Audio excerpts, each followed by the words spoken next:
I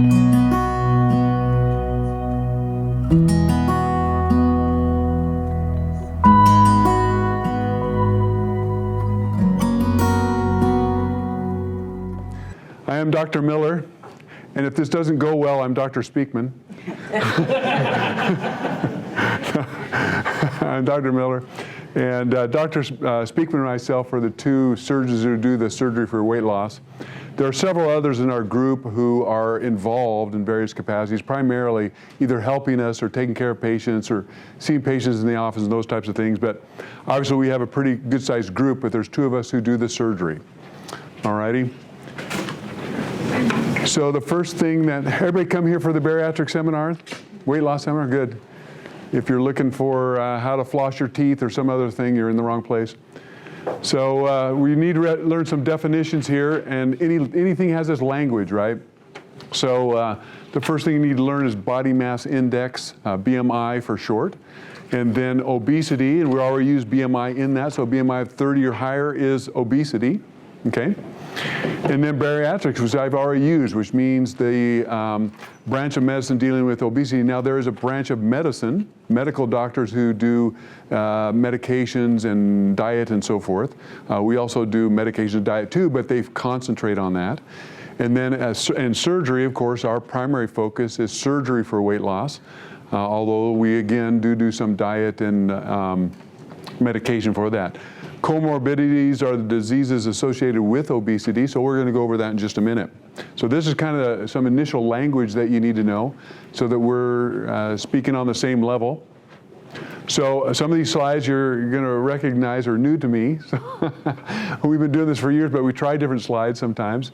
But obesity, basically this is talking about the problem of obesity in our country, and really it's a problem of obesity in the world, and certain countries have a more prevalence of obesity than others. The United States is in the top 10, but it's not number one. Okay, so we have several countries that have a problem with obesity, and the United States is one of those. So this slide is kind of talking about that. Here's another pictorial diagram just talking about the years up to 4 years ago, and the darker colors are just talking about how obesity is becoming more and more of a problem in the United States. I think that we get that. I think we see that on the news, we read it in the papers, on the internet, and so forth. I think we see that as a constant issue. All right, so the classifications of obesity, and you can look here again, this is just discussing what range or what part of the percentage of the U.S. population fits in each of these categories, okay? So obesity or morbidly obese, BMI greater than 40, about 8% of the population is in that. And then it breaks down from there. And you can kind of see, again, that anywhere from overweight to morbidly obese is a large part of our population. And again, we'll break that down further. Now, why? Why is this obesity an issue? And partly we use some of our nomenclature or our language or our measurements imperfectly, okay? So one of those imperfect examples is a BMI. So BMI is a way that we measure a person's obesity, but there are other ways to do it too. So BMI is not perfect in that, but it's pretty good. It's what we use primarily in determining surgery and then also in how well people are doing. But the facts of the matter are that a lot of this stuff is metabolically related, okay? It's not just your BMI, but it has to do your fat ratio or what your fat percentage is in your body. Oftentimes that's measurable and can be more important than just a BMI. So why are all these issues and what's going on here? And that, speaking of the metabolic part of it, helps us to understand some of those issues. And I break this down into two sections. This right here, the genetics and the physiologic. So the physiologic is just how the genetics work, okay? So you're born with a certain set of genes, and how those genes work is the physiologic part of it. And then you have all the things that we typically think of, this boot-shaped part over here, that we typically think of in obesity as to why people have obesity, and certainly are major pressures on our genes. But there are some genetic issues that set us up for obesity, and some of those are metabolic related. That's what I'm driving at with that. It's not just your BMI, it has to do with your fat ratio and those types of things. So what you're born with can set you up for how things work as far as physiologic. Okay, but it's not deterministic. In other words, just because you're born with a certain set of genes doesn't mean you're necessarily going to get a problem. It's not determined that you're going to get the problem, okay? So let me give you an example of that's pretty easy example. So melanoma, can somebody answer the question of what melanoma is? Skin cancer. Okay, skin cancer. So how do you get skin cancer? Sun. So everyone who gets in the sun gets skin cancer? No. So it's not just the sun, right? Kind of set you up for that. Not just the sun, you have to have a genetic predisposition, right? So what do we think of as far as people groups who may have a genetic, not all, but a certain genetic predisposition to melanoma or skin cancer?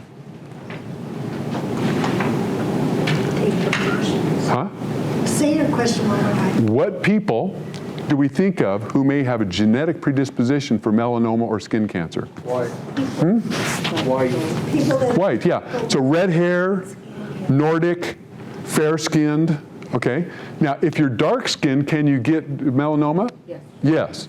So all this can, it's just what the prevalence is within the society, okay? So there's a genetic predisposition, but in the Scandinavian population, oftentimes you see more skin cancer than you would in a darker, say a Polynesian background, okay? But you're going to see melanoma in both of those, right?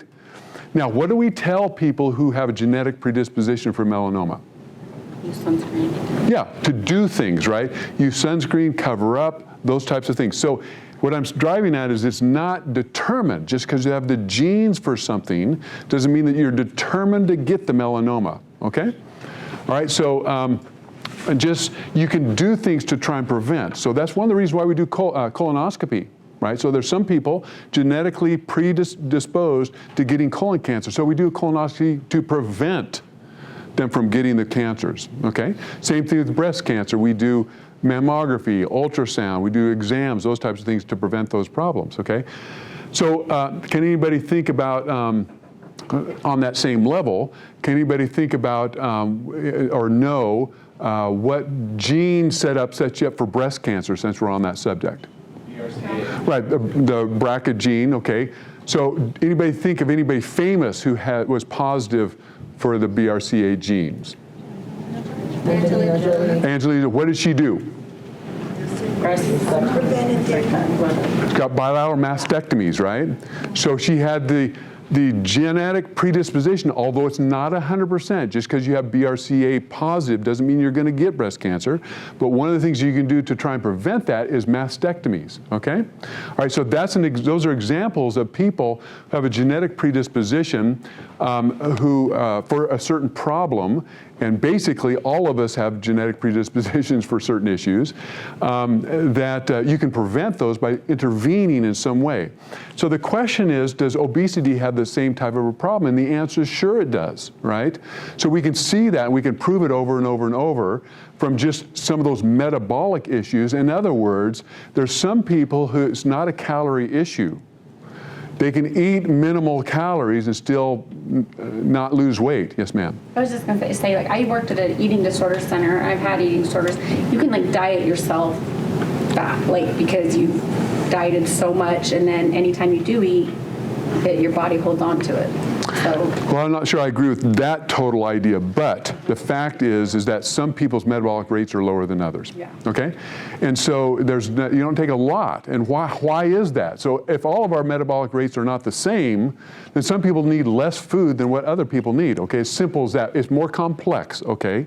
But it is as simple in that in some ways, right?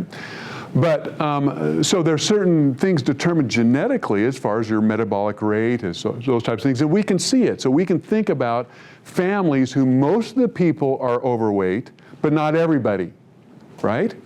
You can think of those types of families. Or you can think of families who most of the people are skinny, but not everybody. There's some that are overweight. And so you can see that the genetics aren't consistent with everybody, but there's common things that we do see. So as far as the preventable part, I just mentioned to you that the United States is in the top 10 as far as obesity, but it's not number one.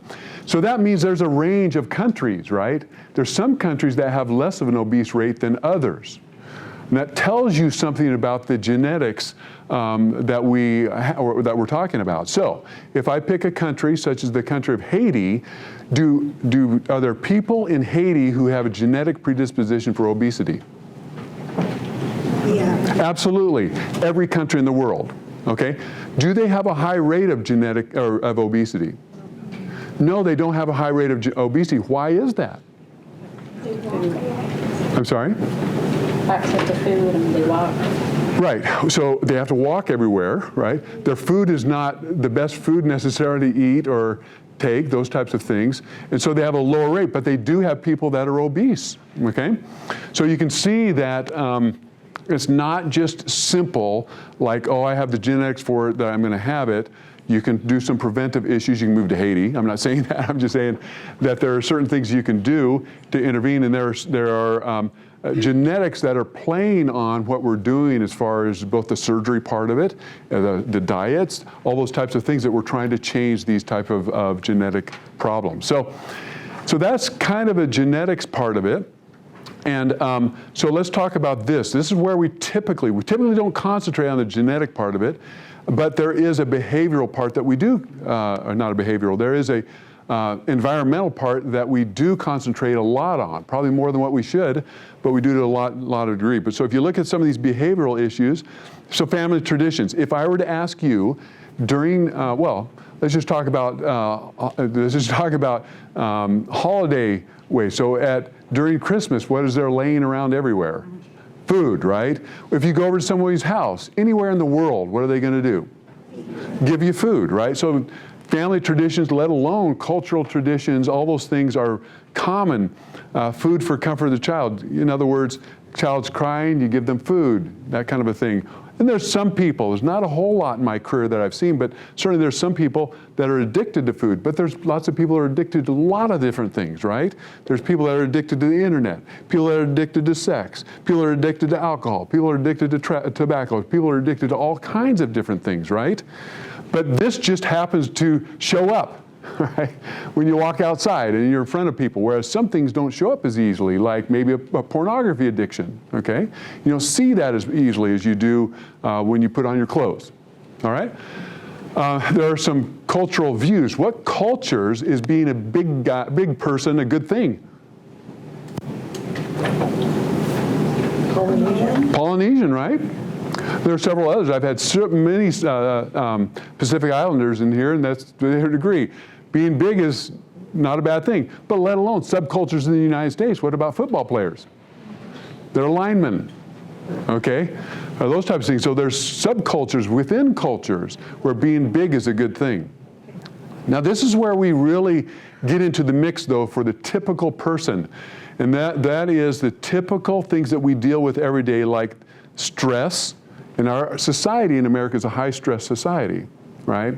If you go to certain societies, like I'm thinking of some societies, especially in Africa, where if you go and you say, well, let's have this bariatric meeting at 6 p.m., you'll have 3 out of the 50 people that are going to be there, right? Because on their walk here, they met a family member and they're going to spend the next hour talking to somebody before they come here, right?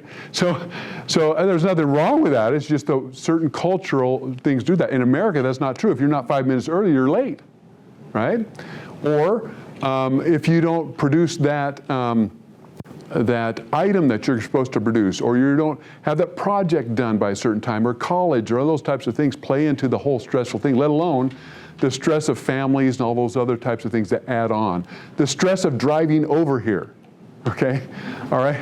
So we have a high stress society that a lot of other societies don't have. And of course, the biggest one that we have as far as environmental pressures from the environment on our genes are these typical technology issues. So the problems that we typically think of.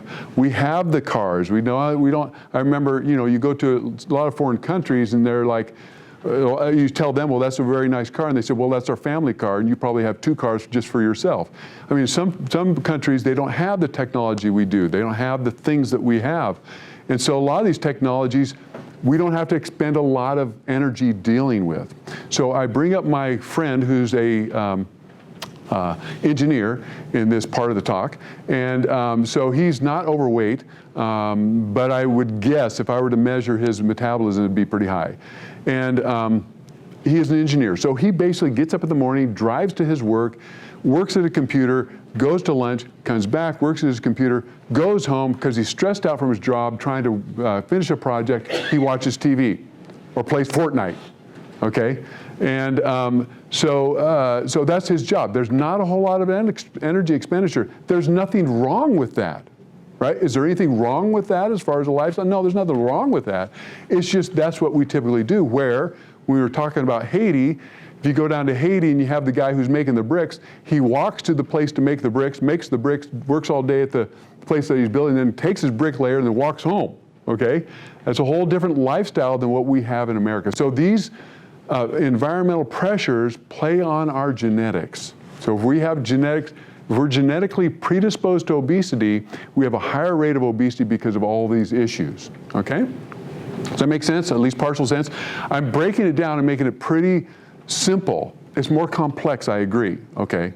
But at the same time, it can be pretty straightforward sometimes too. All right? So we have this imbalance, and basically our caloric intake does not meet our energy expenditure, whatever that is. And for some people, it's lower than others, and vice versa. So our activity, as I explained with my friend the engineer, is optional.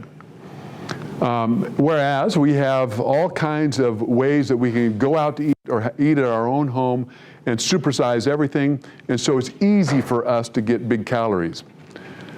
The problem is that this leads to comorbidities, all right? So this is that word that we talked about earlier, things associated with obesity. And here's the big one right here, diabetes, okay? So, but diabetes is a big problem in the United States, and specifically type 2 as far as, does that mean? No. Type 2 as far as obesity is concerned, and this is a systemic problem. It affects your entire body, okay? Hypertension is high blood pressure. That goes along with diabetes, and these are two common things that I see in the obese population. And interestingly, with surgery and so forth, these things can improve quite quickly. Triglycerides, elevated certain types of fat in your blood. Heart disease and stroke, so this goes along with the diabetes and high blood pressure, and these start all compounding each other. Sleep apnea, that's where you're not getting a good night's sleep because your airway's obstructed at night. Pulmonary hypertension, so we see this in the obese population where your blood pressure in your lungs is too high. Degenerative joint disease. So oftentimes when we have someone who is obese, they have some joint problems, and we will want that person to come to us first to lose the weight before they have their joint operation. Okay, I've got one guy I just saw today who's got some joint issues, and he'll get his weight loss operation, and then later on he'll have his total knees. So this is a common problem that we see. If you don't do it that way, and you're obese and you have total knees or total hips, you're going to get those back. Okay, you're going to have a revision because that weight is going to play on those joints, and it's not going to work. Cancer, we see cancer higher in the obese population. So if you want to prevent cancer, lose weight. Okay, so you can think about that, because this is probably one of the biggest areas where I see fear is in my cancer patients. Everybody's kind of a little worried about cancer for whatever reason or another. So again, weight loss can improve that. Reflux, so just things pushing up, giving you reflux or heartburn. Depression, I think that makes sense to us. Depression is associated with obesity. And then liver failure. Now this is kind of an interesting one, because I'll have this sometimes when I'm not even dealing with an obese person or someone who wants weight loss surgery. They'll have gone to the emergency department, they get a CAT scan, and then they'll look on their portal, or they'll get it from their primary care doctor that they have a fatty liver. Now why is that? Well, the obese population, you preferentially accumulate fat in your liver, okay? That's just normal for all of us. Now, there are some people who have a genetic predisposition to that too, and I've had some people that are pretty close to normal weight who have fatty livers, and that's a different issue. But obesity you accumulate the fat in your liver. So this is the reason why we have everybody 2 weeks before we operate on them, and I'll explain this a little bit further, down the line, just go on Slim Fast because that preferentially removes the fat from the liver. All right? Gallstones, now years ago when I started out, all we did were open bypasses. We did an open operation, did a bypass, and then we took out the gallbladder at the same time. But studies showed that we didn't need to do that. We didn't need to take out the gallbladder at the same time. Not everybody who has weight loss is going to have gallstones and need their gallbladder removed. So we don't like doing that. In fact, Dr. Speakman and I were just talking about this the other day. We don't like taking out the gallbladder at the same time we do a bariatric operation. It adds some complexity to the operation, but we'll do it on occasion. So it's better to do the operation, and then if you have gallstones or gallbladder problem later, to take out the gallbladder. So that does happen, but not for everyone. So not everybody needs their gallbladder removed. Infertility is more of an issue with the obese population. Urinary incontinence is kind of the opposite of reflux, at least I think of it that way, because everything's pushing down. More common in women, right? Just hit every bump and you need something there. Blood clots are more common in the obese population. This is talking about, it's also talking about our surgery, but it's also talking about if you were to drive home today and get a trauma, if you're obese, you have a higher rate of blood clots after your trauma or after surgery. Okay? So those are some of the comorbid things that we are trying to prevent. So here you see severely obese patients are 10 times more likely to have type 2 diabetes, double the risk of death. So I talked about cancer. So reduce your cancer rate by weight loss, reduce your risk of death by getting rid of your diabetes, okay? Same thing with each one of these, your heart failure, heart attacks, reduce the hypertension. Asthma, reduced because of loss of weight. Obesity is believed to be related to 90,000 cancer deaths per year, what we were just talking about, okay? Severe obesity is associated with a higher mortality rate, higher for men and 62% higher for women. So it's a real issue, and so we really want to decrease it, but it's not just the weight loss, okay? It's changing your metabolic state. It's hard to convey that, okay? But it's not just the weight loss that does that. In other words, in fact, I just talked to one of my patients today.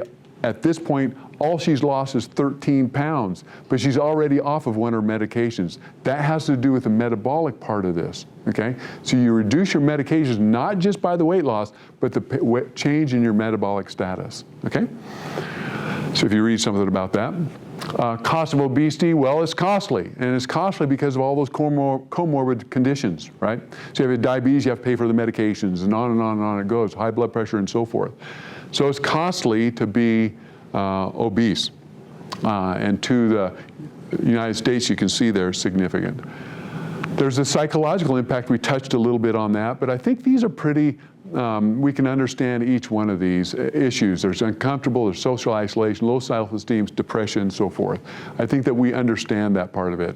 There's physical impacts, implications, and you know, certainly I think if you've watched the news at all, you've seen where people have had to buy extra seats for the plane, if they're super obese especially. Seat belts aren't meant for the obese population, and so forth. I point out years ago that I did a gentleman's surgery bypass who is over 400 pounds, and he couldn't pick up his children. So that's why he got it. And so after we did the surgery, he lost weight and he was able to do that. Why choose obesity surgery? So what I've heard in the past, I don't hear it so much anymore, but I'm sure people do talk about it. It's so severe, so significant. Why do that? And it's not. It is. You know, all these people endorse it for sure. But it's this right here, this long-term issue, this long-term, and I think this next slide might talk about it. Effective treatment, combat severe obesity, maintain weight loss, the long-term. So what do I mean by this, and why am I stressing that? And the answer is kind of what we were talking about just earlier here. I'll ask you this question, okay? Well, first I'll make a statement for you. The statement is, on any diet that you choose, I don't care what diet it is, you choose it. Weight Watchers, beach, lemon, on and on it goes, keto, whatever, you are going to lose weight. There's no question about that. You choose any diet you want, you're going to lose weight. What's the problem? See, It's a chorus. And every time I do this, it's a chorus of, you're just going to gain it back, okay? Because it's not just about the weight loss. It's about the metabolic changes and what we call the catabolic state. And that means that that's what surgery gives you. That's the difference that surgery gives you as opposed to weight loss programs and so forth. So when we talk about long term, what we're saying is measured over, I mean, the bypass has been around for 30 years, okay? Tens of thousands of patients have been studied, okay? And they have been taken those patients and they have compared them to people who have been on diet and exercise programs. And the sleeve data is out 10 years or so, and they have compared those, and surgery wins every time. Agreed, it's not just the surgery, right? It's the surgery to put you in the catabolic state, and then once you get on once you're on this plateau, then it becomes diet and exercise. High protein diet, exercise, and then support group. And if you do all four of those things, those are the people who are most successful. Okay?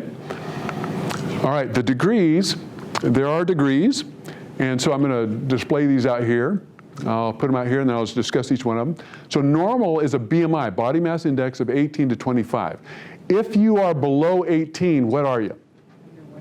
Underweight. Yeah. Underweight. There's another word for it. And Anorexia. Yeah. All right? So if you're below this, you're anorexic. That's a whole problem in and of itself, right? So we talk oftentimes about this group over here and say, what's the problem? But what about this group here? it doesn't get near enough. Right. There's a group over here that have some issues too. But normal is 18 to 25. Overweight is 25 to 30. Now, the healthy BMI, the BMI that you want to hit, because BMI is imperfect, like I said before. Normal is 18 to 25, but that's not, the healthiest is actually 23 to 27. Okay, 23 to 27. And the reason here is because BMI is not a perfect indicator. You have to understand it within the whole milieu of weight loss issues. And the problem with these people down here is there's no reserve. That's the problem. They're actually malnourished. So overweight, 25 to 30. But at this cutoff right here, this BMI 30, this is a key number.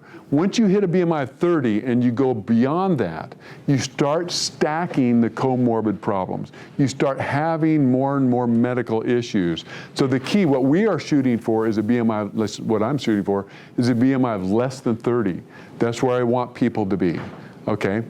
Now, I've got a lot of people hovering around 30 that if they were to take off extra skin, all right, they would be at a BMI 25, okay? So realize that there's a little wiggle room there.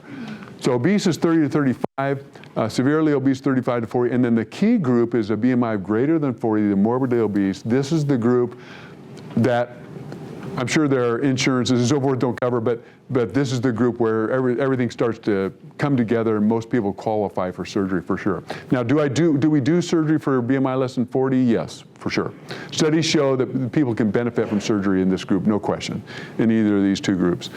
So, and then there's a group over here, I've kind of mentioned it already, super obese, and that's the BMI of greater than 60, okay? All right. We may or may not talk about that. Okay, who's eligible? And I was just talking about that, a BMI of 40, okay? Patients BMI 35 to 40 with comorbidities. So that's basic, okay? There are some specifics too, depending on other issues, but that's kind of the basic idea. Who is excluded from surgery? Well, those who have some disorder that would make them high risk for having surgery, and those are some very specific cases that we stay away from.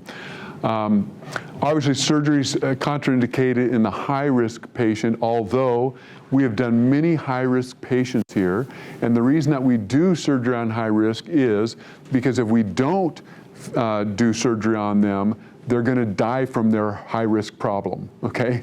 So that's oftentimes a pulmonary issue, a cardiac issue, that we will do surgery in that high-risk population.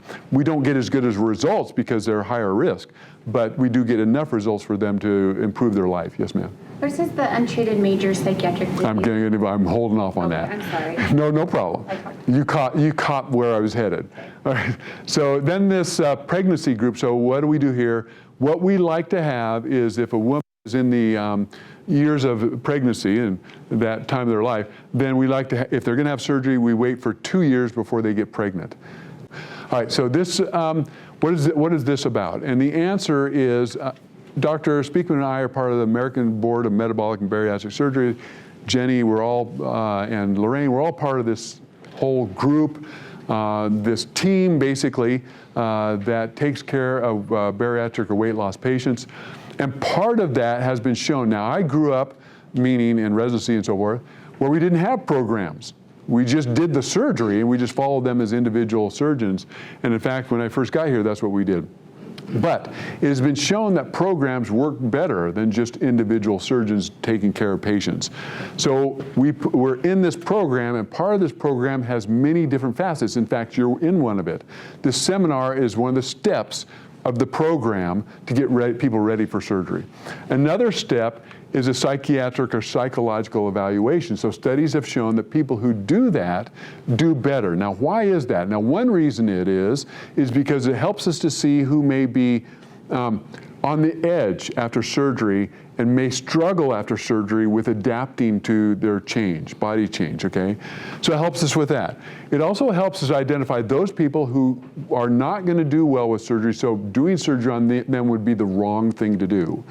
And then it helps us to help with a certain group of patients who could have surgery if their psychiatric problem or issue is treated, okay? So we've had people in each one of those groups. So here's the problem. And I have one right now, I have a patient right now, okay, who I'm having to deal with this very issue, and this is a very real issue. Here's your life, and you're walking down the road doing your life a certain way. You're eating a certain way, you have certain habits of exercise, you have certain habits that you do in your life. All of us are, even though we want to think that we're spontaneous, we're not. We typically have habits in our life. We are walking this way, and this surgery makes you go 180 degrees the other way, okay? Your life is absolutely changed. You cannot eat the same, all right? And so that changes people. And that first week, I can guarantee you after surgery, is a struggle for everyone. So there's a spectrum, right? Some people struggle somewhat and do okay. Some people are in the middle, and there's some people who really struggle, and they can't get out of that struggle, and I've seen it, okay? And that's what we're trying to help. We're trying to get our psychiatric colleagues involved in case we need them post-operatively and so forth, to help us with people, because there are certain people who will decompensate after surgery. Now, it's not a big number, okay? But there are people like that. But this does tell you one thing: everybody will struggle that first week, because it's a change in your lifestyle, all right? And this is why we really think through surgery on elderly population, because they've been going this same direction in their life for 60, 70 years. And now you're going to change the way that they handle their life. So I've had very successful patients in their 70s, and I've had some that have struggled because of this issue, okay? So that's a real thing that you need to think through. All right, so what do we do? What are the surgeries? The surgeries are basically two operations. We're going to show you a procedure that we're trying to get going, not just here, but throughout the country later. But there's two main operations that we do here in St. George, and two main operations that are done in the United States and the world. This is the #1 operation that's done in the United States and in the world, okay, the sleeve. But the bypass has been around forever and is the gold standard as far as operations are concerned. So, Roux-en-Y gastric bypass, this is, like I told you before, what I started out with, just doing an open operation. And it's both I hesitate to say, but it's both a restrictive and malabsorptive operation. Now, why I hesitate to say that is because there are some metabolic issues there too, and I'm kind of simplifying it. But basically what we do is we divide the stomach up here, make this little pouch. It's actually made smaller than this. It's about like this. And then we take and cut the small bowel here, and we pull it up, and we hook it to the stomach up here. And so this is called the Roux-en-Y. So you see that Y right there? This is the roux limb, and this is the Y that's created. And so when you eat a meal, it comes down here, and again, you can only eat so much. You're restricted to what you can eat. It's let down this limb, and basically it's a malabsorptive limb, okay? You don't get the absorption that you would normally out of this limb right here. Then they come together down here and go through the rest of your bowel and system. Now, the most common question I get is what happens to the stomach here? And the stomach, although you don't see it in this picture because it's a cartoon, still has all this vascular and all those types of things that are running to it, the lymphatics, all those types of the lymph nodes, veins and arteries are all still running to and fro from this remnant stomach. So it's alive. And it secretes fluid. And so oftentimes I'll have them in the hospital, patients will say to me, I'll say, well, have your bowels worked? And they'll say, no, I haven't had anything. But your bowels will work whether you've eaten anything or not. And the reason is because they're constantly letting down fluid. So this stomach secretes 800 milliliters or almost a liter of fluid a day. And that will go down the rest of the system. And in fact, some of these enzymes that are produced here are important in digestion. So that's why we leave it in there. That doesn't mean it's not a problem. One of the biggest issues with the Roux-en-Y gastric bypass is its complication rate, okay? That's why things have evolved to the band, which was largely unsuccessful, and then to the sleeve, which I'll talk about more. Well, this operation we do through a scope, and usually people are in the hospital 2 days, although I've had them leave on the first day. Sometimes, certainly, they're in the hospital, it can be longer than 2 or 3 or 4 days sometimes. Surgery takes about an hour and a half, maybe 2 hours. Depending on how difficult it is. And that's the operation. Again, we do it through what's called a laparoscope. I talked about the complications. There are certainly ones operative, and then there are late complications. The death rate is lower than when I first started doing this operation, but it has a considerably low death rate in people. Why do people die? Well, there's a lot of different reasons, right? And I'll have to ask you this trite question, and the question is this. In fact, I just dealt with one of the patients today. In any operation, is there potential for death? Yes. Yes. And so when you compare that, for a very complex operation, it's a low rate, okay? It's a low rate. And typically ones they've got some heart failure issue or something like that occurs, all right? Sudden cardiac death arrhythmias, well, that's one of the reasons why if you need a heart workup, we do that beforehand. Sometimes we do EKGs and make sure there's no problems beforehand as far as heart. We rarely see heart issues like this after surgery.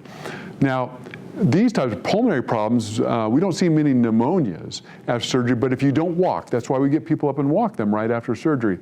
We do the surgery, and we're not trying to be mean, but we get people up and walk them to prevent a pneumonia, because pneumonias can kill, and to prevent pulmonary emboli, because that can kill people too. These generally don't kill people, but I'm just saying that's why we do those things. Blood clots, I kind of talked about that, and then anastomotic leak. That's where you get a leak of bowel content outside the bowel, and you have to drain that. You either have to drain it, well, generally you have to drain it outside, and then you have to do some procedure to try and prevent that to drain further. So this is kind of the Achilles heel of both of these operations, is a leak. Because the person's in the hospital longer, we have to take care of that leak. It takes other operations, other procedures, and so forth. And so it's no fun for anybody involved, for sure. Bleeding, I talked about that a little bit. Well, you can get splenic injury with bleeding. I'll talk about why in just a minute. But you can get bleeding because we give you blood thinner before the operation. So we stop that. Or there can be a vessel that's bleeding that we have to go back and stop. Infections, we don't see a whole lot of infections unless we do an open operation. Late complications, ulcers. So after a bypass, you can never smoke and you can never take ibuprofen, okay? And the reason is you'll get what's called a marginal ulcer, which is a real problem after a bypass. And we've seen that. In fact, I just had one a couple months ago. And the patient, in fact, has stopped smoking and then restarted smoking, and they got a marginal ulcer. And then there's outlet stenosis. That's those connections, they can scar down. Hernias, so you can get hernias that are internal hernias because you rerouted the bowel. Or an intestinal obstruction where you have to go back in and fix that. So the complications are known, and we're aware of how to proceed with them. What about non-surgical complications? Well, they have to do with what I was just talking about, the malabsorptive part about this. you can have the protein, calorie malnutrition, and micronutrients. So this is why we put everybody on a multivitamin, multimineral, try and prevent some of these problems. Pregnancy risks I talked about. Nausea and vomiting is common after surgery in general. And sometimes after bypasses, we have to treat people either short-term or long-term for that problem. Hair loss is a problem just because of the stress of your body, of the weight loss. And so we do some things to try and intervene on that. All right? Now, the sleeve. So how did all this work? The way this worked is that at the time when I was doing as a resident, there were two primary surgeries. There's the bypass. You remember the stomach stapling? That was called the vertical banded gastroplasty. So there are these two operations, and the bypass won. So the bypass won, but the bypass complication rate, short and long term, is 15%. Okay, that's real. So people, big operations, so some people were scared about that, and they wouldn't have an operation because of that complication rate. And so, well, I mean, we still do bypasses, no question. But so that's where the band came in. All right, so people started saying, what can we do for a bariatric operation that would help people with weight loss and some of these issues? They get the same or similar benefit to the bypass, but it's not as risky. Well, certainly the band has less risk associated with it. But the problem with the band, I still have some band patients, but the problem is with it is only 25% effective. Okay, so 75% of people are going to fail. That's the problem with it. But it was safe. And so people started looking further. What else other than the bypass can we offer people? Well, there's a surgery that Dr. Speakman and I don't do, which is a very malabsorptive operation. That's a duodenal switch. But there was this old duodenal switch. And the duodenal switch, old duodenal switch was meant for people with that BMI out here at 60. Remember that group? Super obese. So that group of people, the super obese, would qualify for a duodenal switch. It's a two-phase operation. So basically, and only certain facilities in the world did it, okay? Not your run-of-the-mill. No one at that time in Utah did it. And there's a variation that's out there nowadays that Dr. Speakman and I don't do, but that's a different issue. So years ago, there was the duodenal switch, and the BMI 60s, those could qualify for that. It's a two-stage operation. You'd come in 1 year, they'd do an operation, you'd come back a year later, and they'd do the second part of the operation. Okay? So pretty involved, pretty intense. But people oftentimes would not come back for the second operation. Why? Well, the first operation was a sleeve. And they'd lose weight from that. And so people in research started researching that and saying, well, can we just use the sleeve as a primary operation? That's where the sleeve was born. The sleeve was born because of the duodenal switch patients that were coming back for the second phase of the operation, and they were seeing adequate weight loss with the sleeve, and it is a safer operation overall than the bypass, okay? And we needed something to replace the band, which was not as effective. So that's where this was born. And so what is it? Well, it's basically, and in fact, I'm going to use this picture for a couple of rabbit trails too. I'm going to use this picture for that, but the sleeve basically is making a tube out of the stomach. So you can see this part of the stomach with this greater curvature here, lesser curvature here. This is your stomach here, this whole part. And they've stapled off, they put this little sizer in here, they stapled off this portion of the stomach. Now, as opposed to the bypass, we don't leave that in, we remove it and discard it, okay? And what you're left with is this tube. Now, people think to themselves, well, that tube has a lot of volume because this is primarily a restrictive operation. You see all the bowel is in continuity. It's not malabsorptive, it's primarily restrictive. But if you think about how resistance works, if you eat a bolus, it comes down here and hits right here, and it's resisted up here and is flowed down here. So you can't eat as much as this tube has in it. Does that make sense to you? All right, so it works kind of like a funnel type of an effect. You kind of hits this point, you can't eat as much, and then it's let down to the rest of the bowel in continuity. So a sleeve is primarily a primarily a restrictive operation because the rest of the bowel remains in continuity. And you have the benefit of still having the stomach cells in there to allow for your digestion. Now, I'm being simple again. There are some issues that go along with that, but basically, you have all of what you need digestion-wise to digest your food down below. This operation is an overnight stay. So we do it, it takes about 45 minutes to an hour. If it's hard, hour and a half. If we have to fix a hiatal hernia, it's an hour and a half or hour and 50 minutes. And then the next day, most people by far go home the next day. Okay? And I would say, people ask me, in fact, a patient of mine was asking me today, what's the recovery? I would say by 2 weeks, most people are doing well on this operation. A bypass is 2 to 4 weeks, okay, as far as doing well on it, okay? All right, so what's the problem with this? Well, I think that you can see it, this long staple line, right? There's a long staple line here, and so there can be problems with that staple line. 1, it can bleed. 2, it can leak. How does it leak? Well, this is why, remember what I said about the liver. We put people on Slim Fast 2 weeks before the operation to take the fat out of the liver. And the reason that we do is, you see this retractor here? The liver sits right over the stomach. So to see, we have to be able to lift up that liver. If it's got fat in it, we can't lift it up, okay? So that's why we do the Slim Fast. All right, so so that's done 2 weeks. So 2 weeks after this operation is done, we just have them on liquids. Why? Why? Well, what I was just talking about. If you eat a bolus of food, it sticks right here, it backs up and you leak through there, right through there, because the pressure. So when you eat liquids that first 2 weeks, until this heals, it goes down nicely and doesn't back up into there and leak. Okay? Yes, How ma'am. can you tell if there's a leak? Like, do you have to do x-rays or? Yeah. is it- yeah. Well, we go through a protocoled system. If we don't think it's a big issue, and tell you, Lorraine and Jenny, they kind of work through all those issues, and I only hear of most patients. It's generally not a leak issue.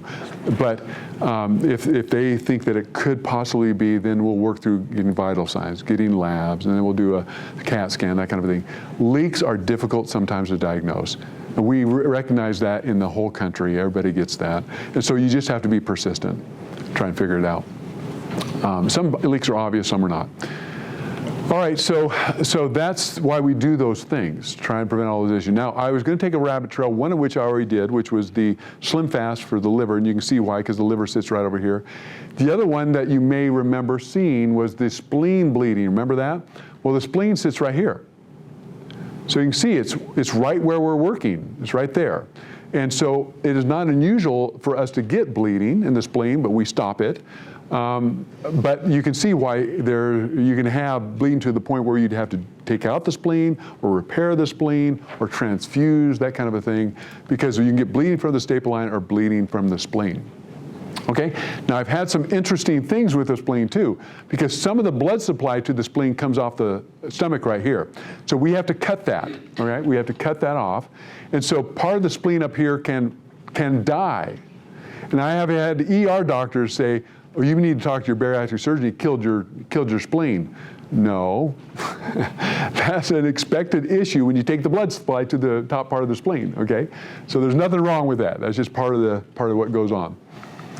All normal. All right, so the risks I talk about, the failure, either a leak or bleeding, conversion to open, boy, I don't remember last time we've had to convert to open on a sleeve, possible, I guess, bleeding. Stricture I didn't talk about much. I did have a patient from Mexico recently, had their sleeve done in Mexico, came up here, had a stricture, and I had to convert her to a bypass because of that. That's typically what we do for strictures. That's where this right here is cut too closely to the sizer, and then you get a little stricture right here called an hourglass stricture, and you have to do a bypass to fix that. I talked about the spleen, talked about the death rate. The death rate in a sleeve is less than a bypass. Pneumonias, blood clots, heart complications, we've talked about all those types of things, okay? So the gastric bypass and the sleeve, talked about all those issues, and this is our statistics. Let's run through it because I can't remember. Bypass in 2004, as far as our program is concerned. Lap bands in 2006, sleeve gastric 2. So we've been doing sleeves for 10 years. We're accredited, and we've got the Blue Cross distinction. We've done these procedures. Okay, so this brings up the issue of we are an accredited program.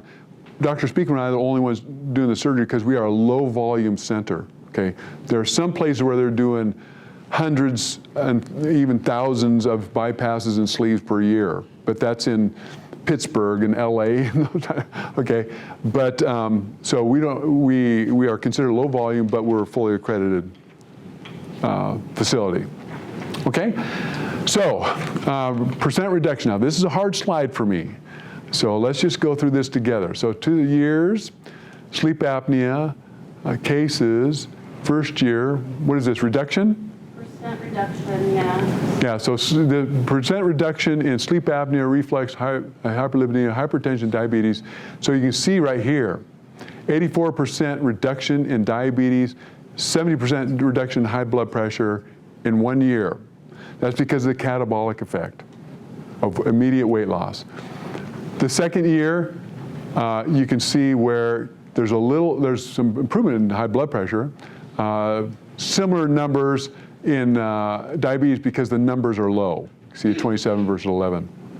And then 2017, similar numbers. So you can see the effect of surgery on the comorbidities is what that's showing.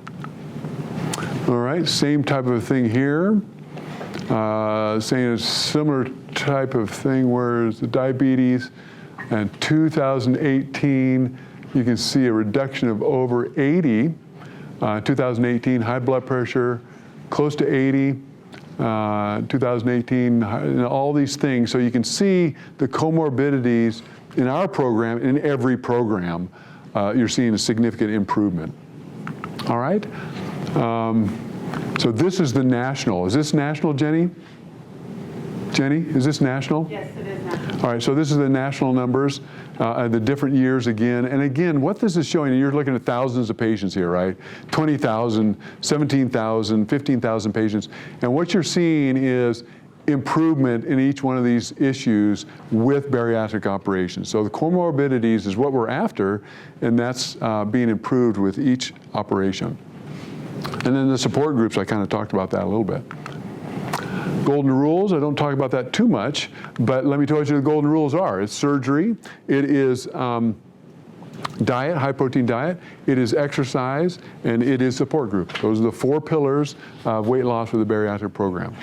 I can help people, and people help themselves a lot with the diet, because they have a restriction there. It's the exercise that I struggle with. I struggle with getting my patients to exercise. So if you can exercise after surgery, you'll do well. Yeah. If you're watching this video, chances are you've tried to lose weight before. Maybe you've succeeded for a while, but gained it right back when life got in the way. You're desperate to find a solution, but you've tried all sorts of diets, and you're frightened by invasive, permanent surgical procedures. Well, now there's an exciting new way with the Aspire Assist, an FDA-approved weight loss solution developed by 3 world-renowned physicians. Okay, so what we're presenting here is some people look at this whole thing and they say, well, I still don't want surgery. That's not really an option for me.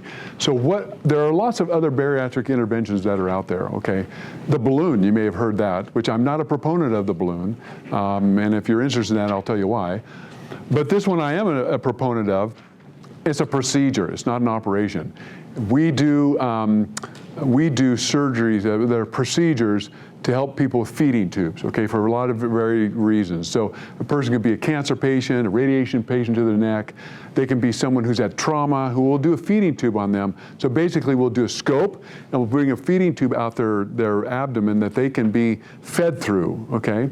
And this is similar. The procedure is that you do a scope, you place this little button, if you want to put it there, and this will go over it, and that allows you to aspirate the stomach. So I'm going to let it talk, and I'm going to finish up with how it all works. Go ahead. With the Aspire Assist, you can eat normal, healthy meals with your friends and family. Afterwards, in the privacy of a restroom, the device lets you remove up to 1/3 of the food you eat through a small tube in your belly. So this is the device that's like a feeding tube. That's a procedure. We go down with the scope and we put this tube into your stomach and it comes out the belly wall. And this little button here is what this apparatus is attaching to aspirate food out of the stomach. Okay? For it to work properly, you'll need to chew carefully and eat slowly. This also helps give time for the fullness signals from your stomach to reach your brain before you've eaten too much. The Aspire Assist procedure is minimally invasive, completely reversible, and takes just 15 minutes. It's usually done with twilight sedation instead of general anesthesia, so you can go home within a couple hours and get back to your busy life quickly. Your healthcare team will provide counseling and support to help you learn mindful, healthy eating habits. And you don't have to do it solo. There's an online community to support and motivate you on your weight loss journey. The proof is in the results of our many inspiring success stories. There are risks with any medical procedure, so be sure to discuss these with your doctor. So the way this works is this is a training program, basically. So you have this tube that comes out that I was just talking about there. And what happens is we do the procedure, and then we do a monthly follow-up. And that monthly follow-up is basically for a year, but we do this monthly follow-up with primarily a nutritionist and then quarterly with myself. And what we're trying to do is train people to eat a certain diet and do the exercise as they lose weight. So people think, well, this is easily beatable. I can just eat whatever I want and just aspirate out. You can't. So just think that through. There's a tube in your stomach that only certain size particles can get through. And you can only aspirate 30% of what you eat. So you have to chew yourself well. So you're training yourself to chew well, and you have to eat slowly so that when you aspirate that food content out, you're able to actually get it out. If you just eat a bunch of food, it's not going to be aspirated out that tube. It's too big. Right? So you have to chew it well enough to do that. So then the nutritionist is meeting with you monthly to basically teach you how to eat a well-balanced meal. And then you're using the aspiration mechanism to aspirate the food out at least 30% of your food content if you eat properly. And then as you lose weight, you're starting to get into an exercise program, whether that's through our wellness clinic or not. But you're going through that process. Then after a year, then you're kind of on your own as far as doing that is concerned. Now, some people think, well, if I take out the food, it's going to smell. It's not. Food in your stomach doesn't smell. It has to go through your bowel to start smelling, okay? So this it's not that kind of smelly procedure, but it is. You have a button on the side of your belly there that you're using. You can go into your bathroom at home or bathroom in the restaurant, whatever, and you can eat a meal. After you've eaten that meal, aspirate out 30% of the content as long as you've chewed it well. And the idea there is that it's sending signals to your brain, which is called the hypothalamus, to tell you when to shut off eating. And by eating slowly, then you do that. And then when you're able to aspirate that food out, then you'll lose weight. You won't lose weight if you just eat whatever you want and can't aspirate it out, okay? So you have to eat as the dietitians direct and so forth. So that's the idea, that's the theory behind it. And the idea is to retrain your body so that you are eating a certain way and then you're able to exercise because you've lost weight. And it's a long-term solution and a short-term solution too. So that's the Aspire Assist. All right? All right, so now it's time for questions. Any questions?